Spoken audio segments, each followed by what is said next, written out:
Good afternoon, I guess. No, good morning. These words are from a hymn called Abundant Life. With open hands receive and share the gifts of God's creation, that all may have abundant life in every earthly nation.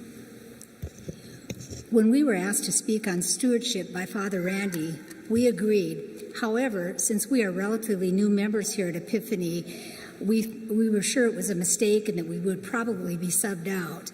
No such luck. Guess it wasn't a mistake, because here we are. And not only that, if you read this blue insert a couple weeks ago from the bulletin, it said, "Be ready for an insightful and inspiring parishioner testimony." No pressure, no pressure. We have been members here since March of 2019, having relocated from Paducah. I'm a cradle Catholic. I attended St. Stephen Martyr, St. Xavier High School, and graduated from Bellarmine. I was born in Williston, a small city in northwestern North Dakota. My family attended the Episcopal Church in Williston. Later, in 1986, I went through the RCIA process. Tim and I are both retired. He is a clinical community psychologist, and me as a speech-language pathologist and a special ed administrator. Excuse me. We have one adult daughter, an Army wife. We are blessed with 3 grandchildren. They live in Watertown, New York, at Fort Drum, where our son-in-law is now stationed. We've been married for 46 years, and our life's journey has taken us from Rockford, Illinois, to Grand Forks, North Dakota, to Paducah, and now here to Louisville. We moved to Paducah in 1989 and lived there for 29 years. One of our favorite pastors at St. Thomas More was Father Jerry Riney. He has a connection to Epiphany, as his sister is Mary Jo Kirby, and she and her husband are members here. When Father Jerry heard we joined Epiphany, he said something to the effect, "We have made a very wise decision." So what did draw us to Epiphany? What informed our decision? The first liturgy we attended here, we felt so welcome and invited. We also quickly picked up on the commitment to social justice at this parish, something very important to us both. When we found out later that Epiphany was founded as a Vatican II parish, it all came together. Also, I knew that I needed to belong to a parish that had a strong music ministry.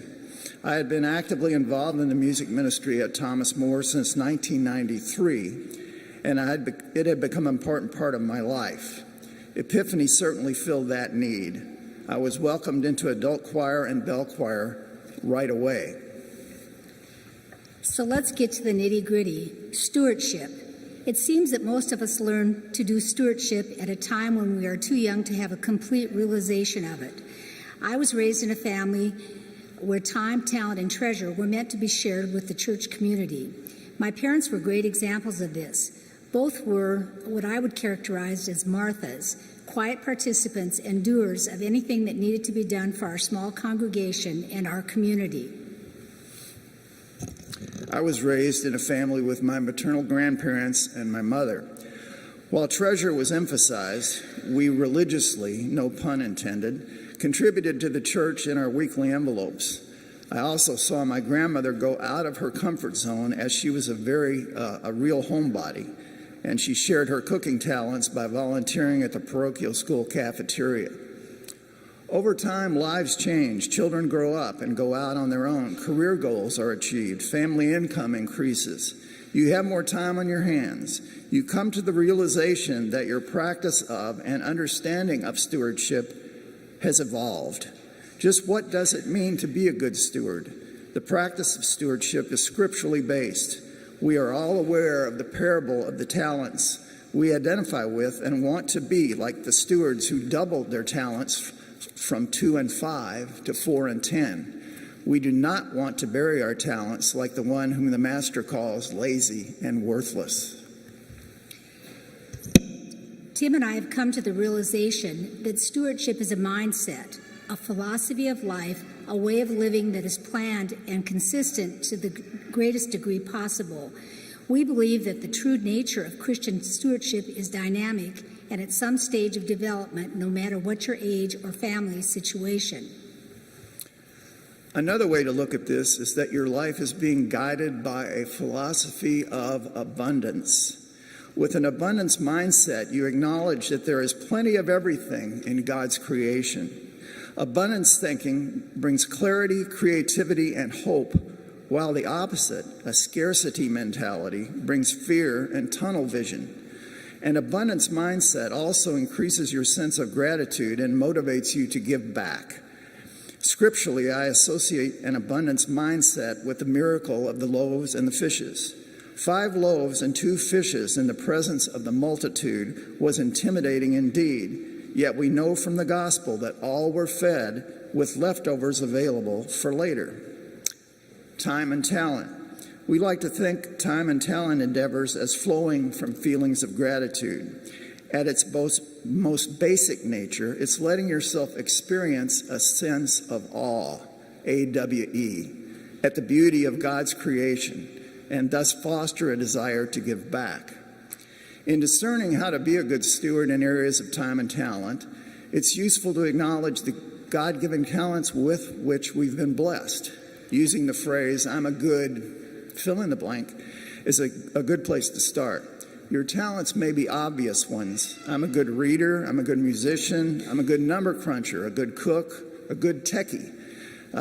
Maybe more intangible ones, personality variables. I'm empathic, I'm practical, I'm a big picture thinker, I'm social, hospitable, kind, supportive.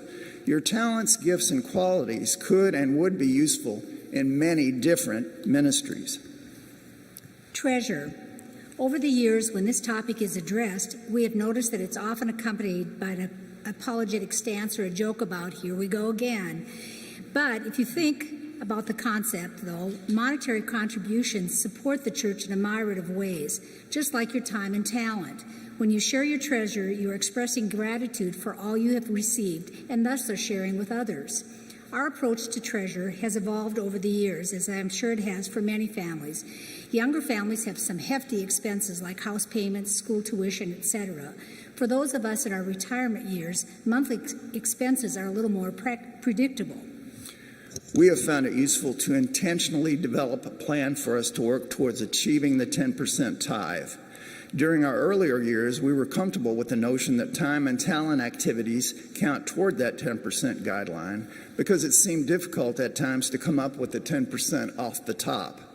What I've noticed, though, frequently in addressing the budget is that even in tight years, when we were figuring our giving on a month-to-month basis, toward the end of the year, it seemed like we were always able to increase our contribution in the later months.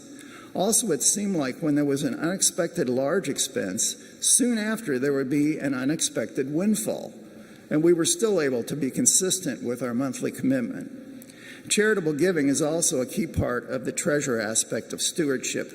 We focus on supporting worthy charities with a 3-pronged approach: local, national, and international. I believe that there are many ways a family can address the treasure component of stewardship. I know of families who figure this on a weekly basis. Our approach has evolved into a yearly approach. You just stick with whatever works for you at that time in your life. Your approach to treasure does need to be planned out and consistent. Sometimes you may experience a need to be flexible, but balance that flexibility with trust in God. That windfall may be just around the corner. As we conclude our liturgy, we ponder our commitment to stewardship. We ask ourselves about the degree to which we have adopted a philosophy of abundance mindset and have the intention to be good steward. So let's talk briefly about altruism, the selfless concern for the well-being of others. You give money to a charity. You volunteer at a soup kitchen. You wait a few seconds to hold the door open for a stranger. You are engaging in altruistic behavior. You are being generous. You are being a good steward. Altruistic behaviors make up the fabric that binds families and social groups together. While you expect nothing in return, it is indeed selfless activity. Often you will receive something in return. The reward may be tangible or intangible. Many people feel energized and happy after being altruistic. This sensation is known as helper's high or warm glow. Others describe feeling satisfied and grateful for what they have. Other benefits of altruism: it enhances your mental health, it increases social support, and it alleviates stress and distress. All these findings are based on empirical research from the social sciences. So to sum up, this sounds like a win-win situation. To have a stewardship mindset, to adopt a philosophy of abundance, to share your time and talent and treasure, you are being truly altruistic. And though you may expect nothing in return, the rewards will be there. Being a good steward, it's good for you. With open hands, receive and share the gifts of God's creation, that all may have abundant life in every earthly nation. Thank you.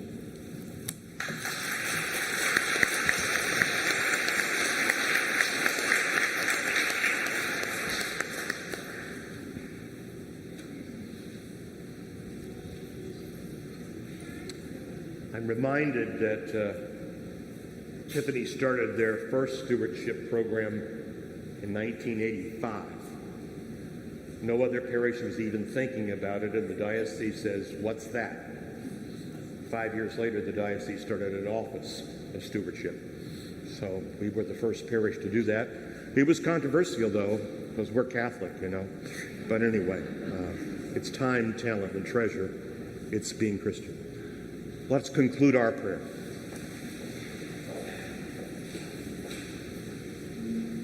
May the working of this heavenly gift, O Lord God,